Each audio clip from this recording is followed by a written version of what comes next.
In today's video, I'm going to teach you how to lock a layer in the Layers panel. Locking a layer is a simple way to protect your work from accidental edits. It's especially useful once you've positioned an element exactly where you want it, like a background, a logo, or any finished artwork. When a layer is locked, you can't move it, transform it, paint on it, or accidentally nudge it out of place, which helps keep your design consistent and your workflow stress-free. Start by selecting the layer you want to protect in the Layers panel. Look for the layer name or thumbnail and click it so it becomes highlighted, confirming it's the active layer. Take a moment to double check you've got the correct one, especially if your project has many layers with similar names.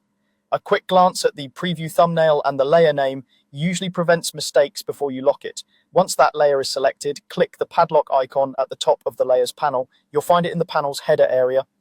A single click applies a full lock, and you should see a lock indicator appear next to the layer. This fully locks the layer. From this point on, any attempt to move or edit that layer will be blocked, which is exactly what you want when you're protecting finalized elements. What does fully mean in practice? It means you can't reposition the layer, can't transform it, and can't paint or type onto it. If you try, you may see a small warning or a not allowed cursor reminding you the layer is locked. That feedback isn't an error, it's a confirmation that your layer is safe. Here are a few practical tips to make this even smoother.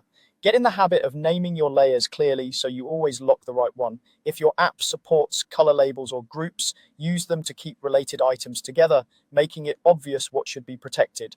Locking is especially helpful on shared projects where multiple people are building on top of one another's work and you want core elements to remain untouched.